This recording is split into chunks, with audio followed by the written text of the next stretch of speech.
New blood. And I mean new blood. Whoa.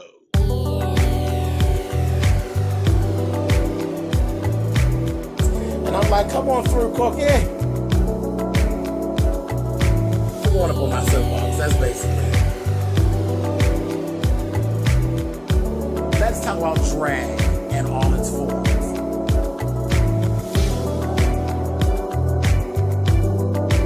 What, Cookie?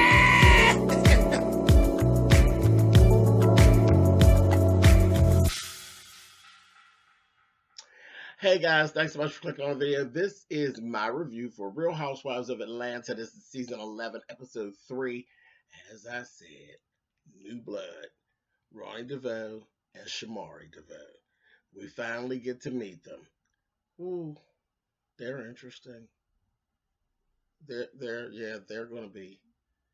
Whoa, we'll talk about it. First things first. We see Eva and Porsha at the gym. Eva, I don't know. I think this is the last warning, actually. I think this is the last warning. And then I'm going to start ripping you a little bit because you aren't letting go.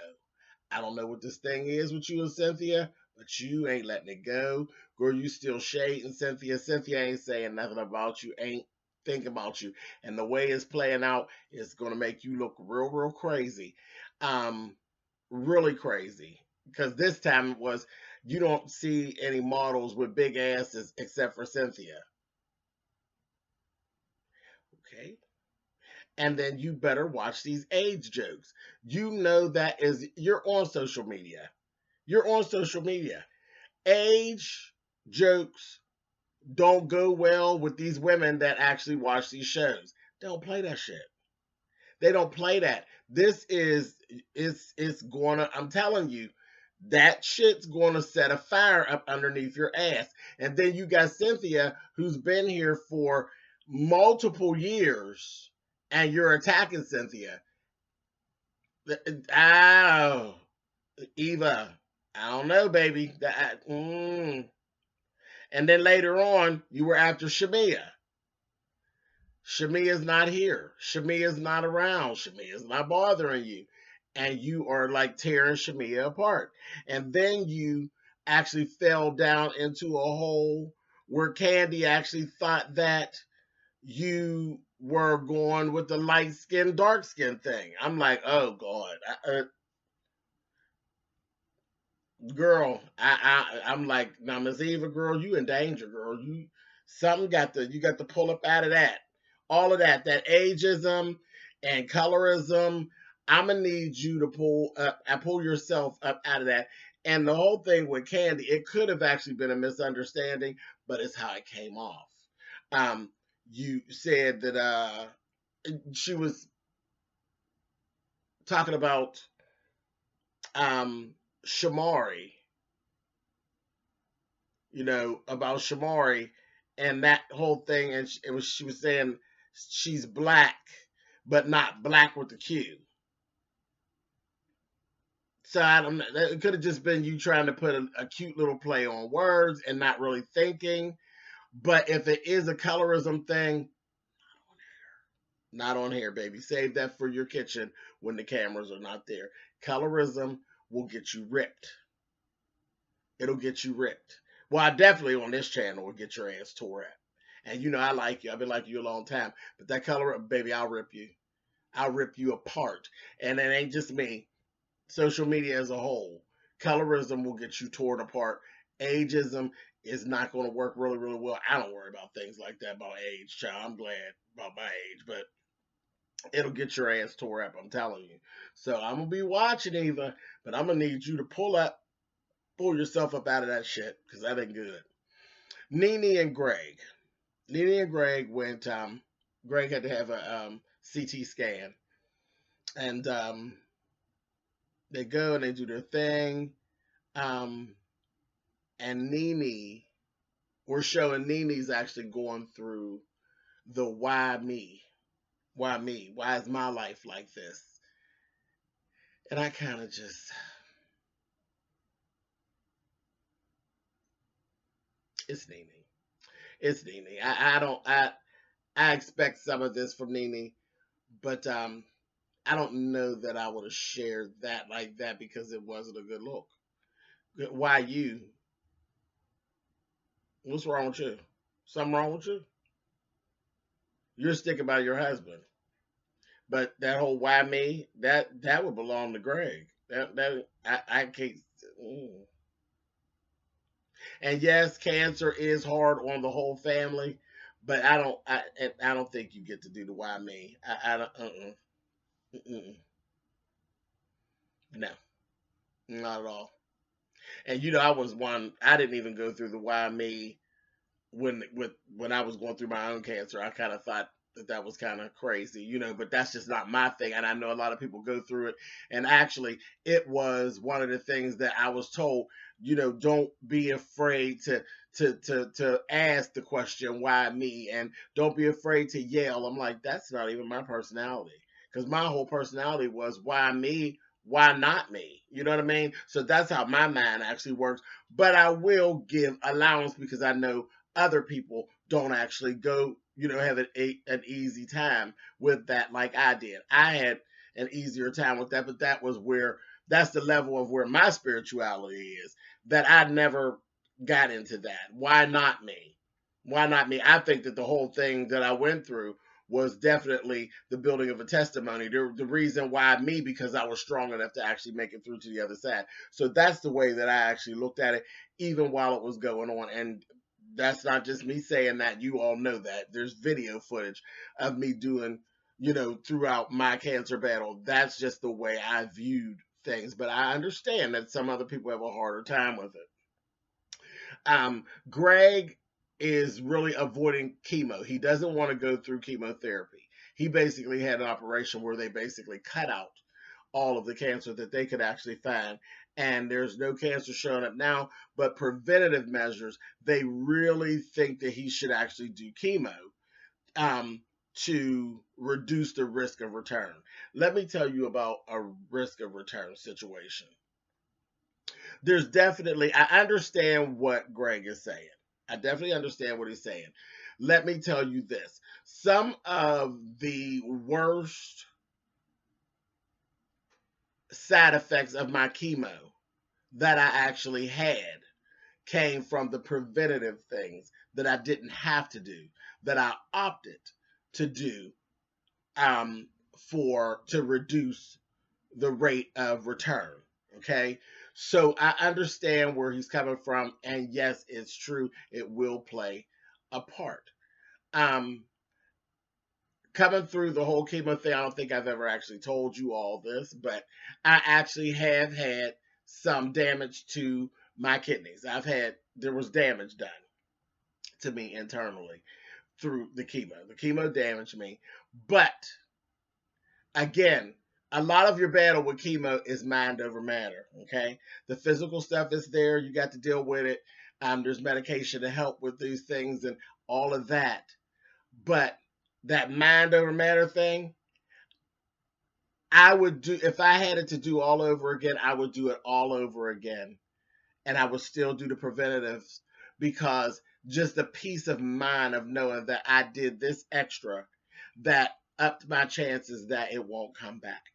So again, it's individual for individual people, and I did it. I had 6 lumbar punctures. I don't know if you all know exactly what that is, but it's sort of like getting an epidural, kinda. I did it like 6 times where they actually put the the chemotherapy medicine into my spinal fluid because they said if I had lymphoma, if it were to come back, it would probably attach itself into my spinal fluid. So in that area. So that's where they did these things, and I didn't have to do that.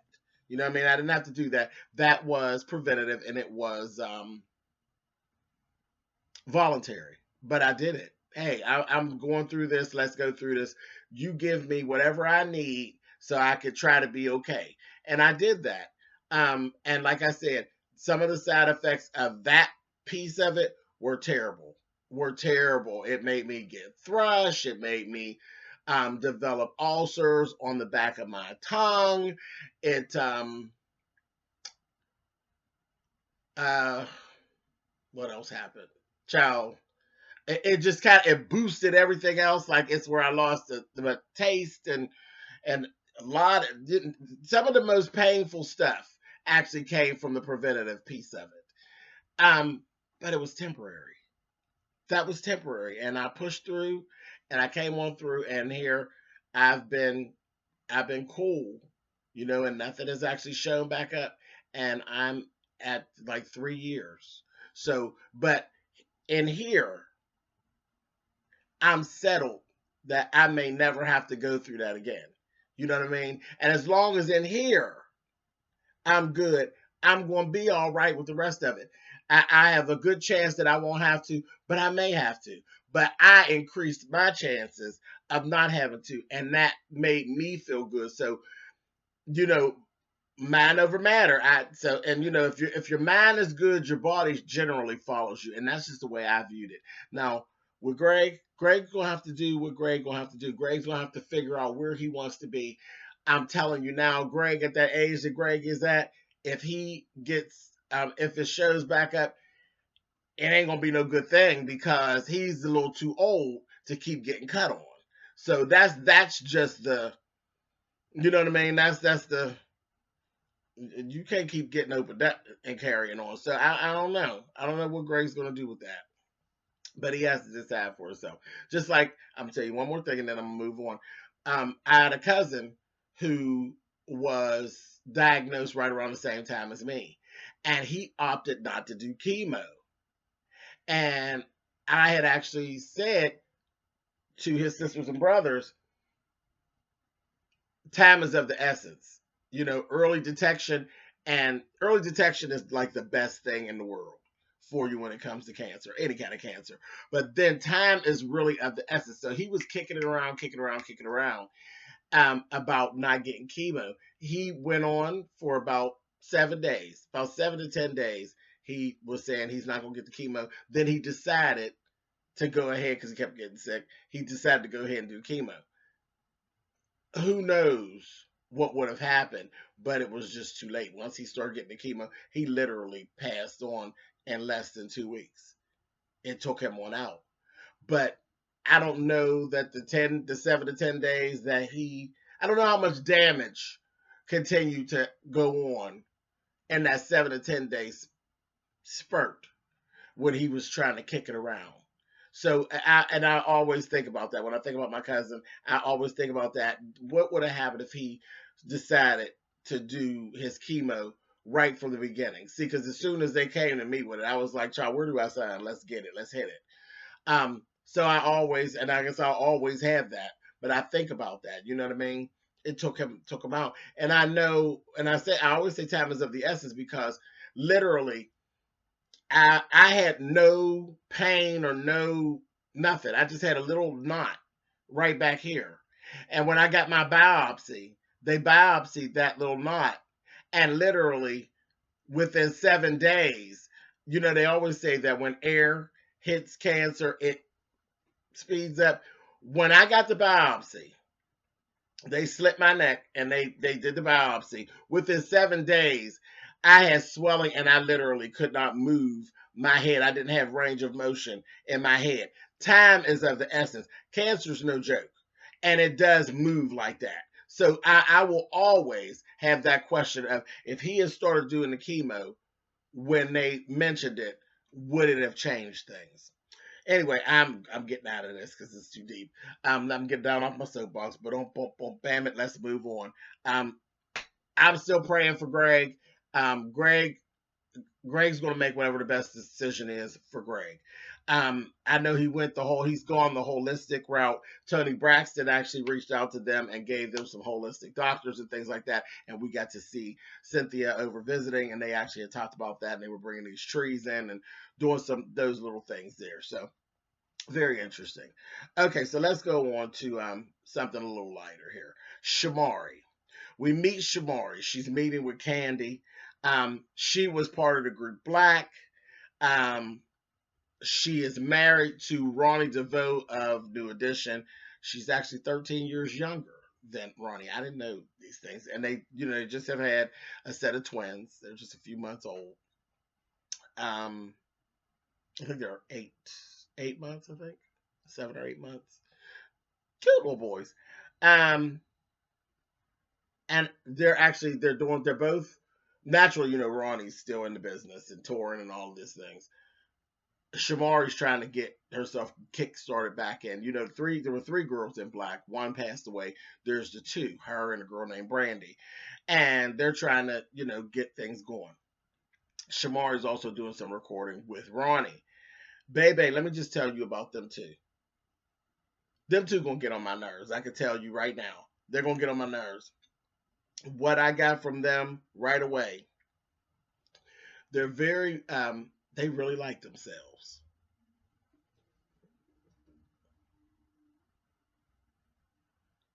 Let me say that to y'all again. They really like themselves. I didn't say each other. They really like themselves. Baby, they are so braggadocious. And I'm gonna tell you who Shamari reminds me of, who actually drives me up a wall. Real Housewives of Potomac. She reminds me of what's the little broad, the newest one, that brags all the goddamn time. Husband's name is Chris, and Monique. She reminds me of Monique. And Monique drives me straight up this wall back here. And Shamari, same thing. Oh, yes, my husband is the legend. The legend. Girl, yeah, New Edition has done some things, some amazing things in this world of music. They really have. They've done some amazing things. Nobody can ever take any of that away. But Ronnie Devoe himself, baby, he not no Stevie Wonder, bitch. Now we like Ronnie, and Ronnie was always, pretty much one of my favorites because I didn't really like New Edition, and I tell y'all that I didn't like New Edition literally until Johnny Gill got there, because when Johnny Gill came. At that time, it was like a whole shift took place. And it wasn't just due to Johnny. When Johnny came is when the group kind of matured. See, I wasn't the candy girl. That's just not even my move. It wasn't my move when I was younger. I've always been a little more mature with my musical taste. So I don't really do the whole squeaky little boy voice thing. That has never really knocked me out. It never knocked me out. I think the only real squeaky voice group that I really liked was High Five, and that was because Little Tony, his voice was just squeaky, and I liked them. The Kissing Gang. High Five, that was the shit.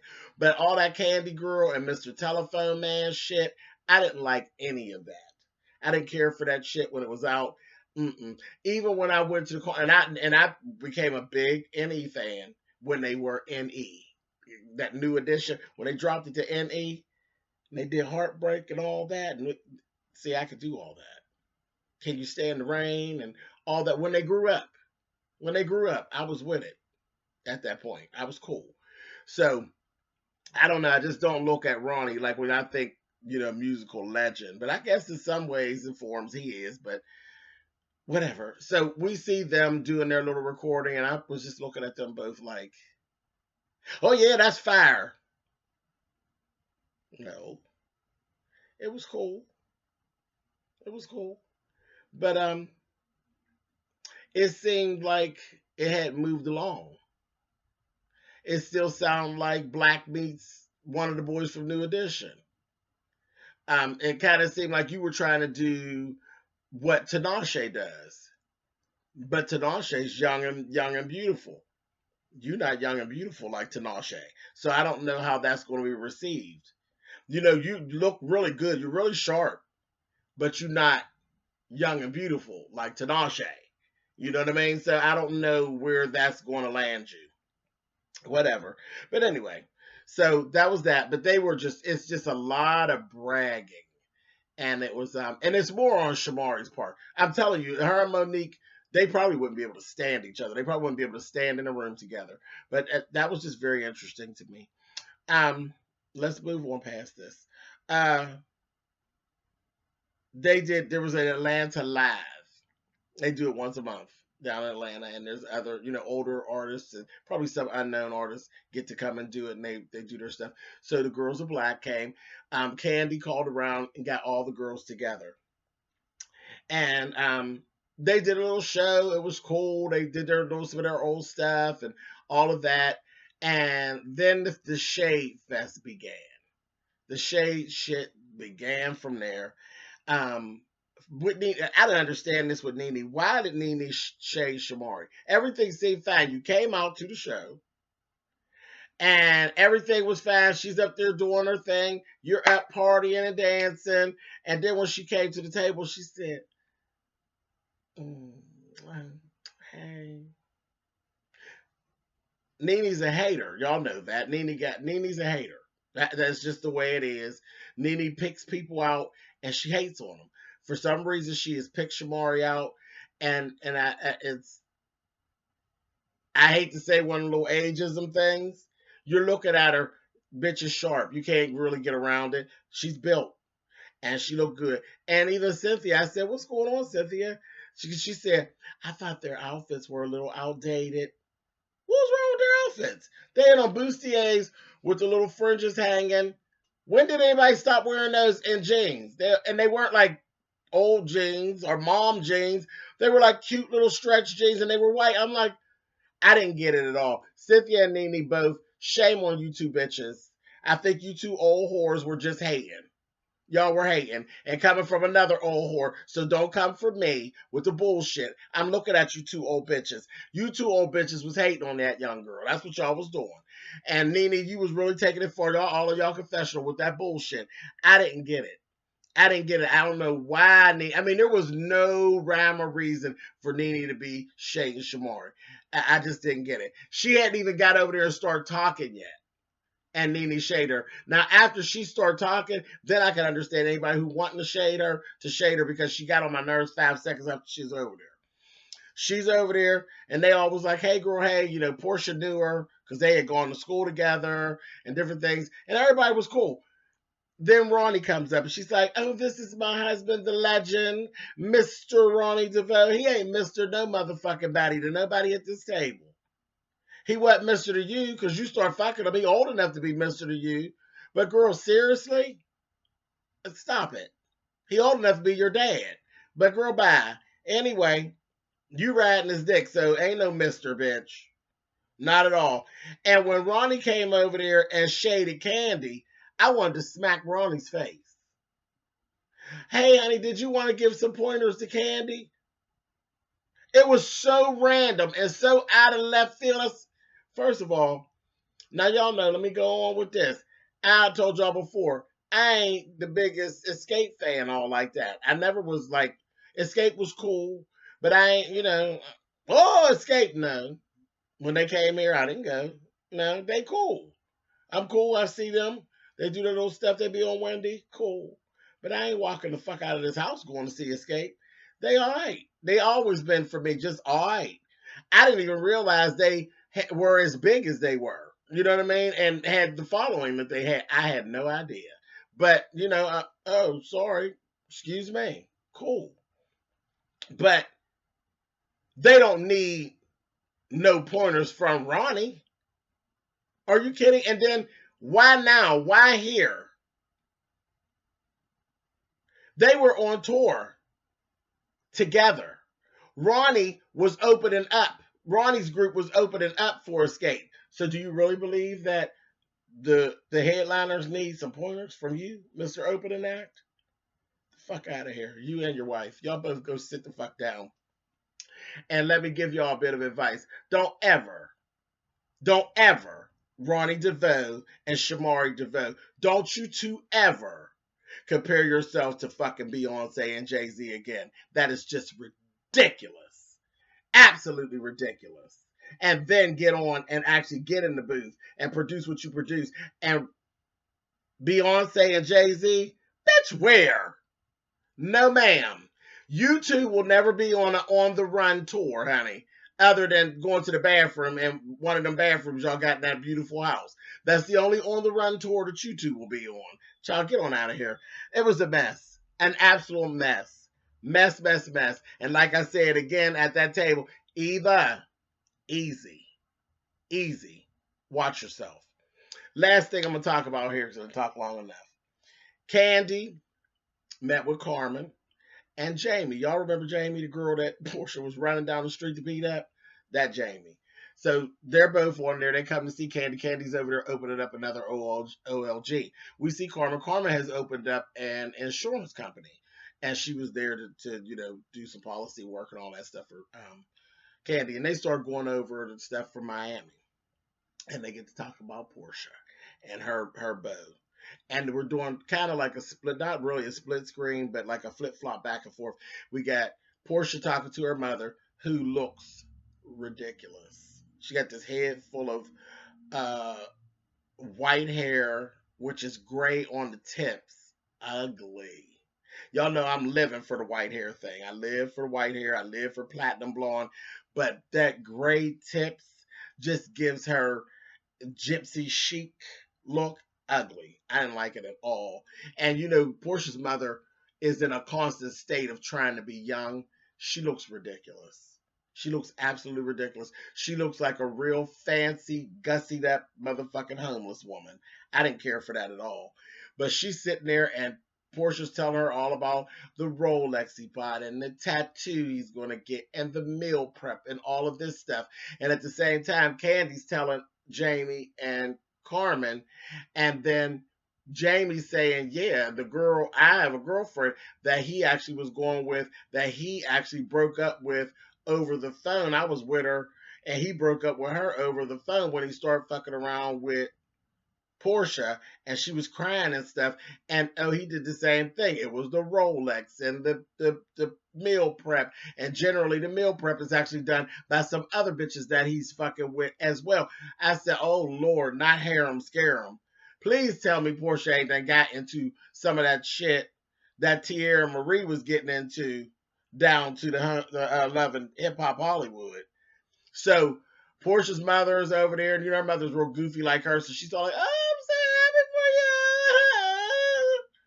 and Candy and them is over there like this. I said, oh, this is a mess. This is going to be a whole mess. A whole mess, especially with Candy, of all people, having that information. A mess. So there's the drama that everybody was looking for, that everybody was getting so bored with over the last few weeks. Here's all the drama. You got Eva on her fuck shit. You got Shamari on some complete fuck shit, and Ronnie. And now you got Porsha and her mother just disillusioned, child. Disillusioned. Here we go. Here we fucking go. All right, you guys. Talk to y'all later. And happy Thanksgiving to you all. I'll see you all after the holiday. Later.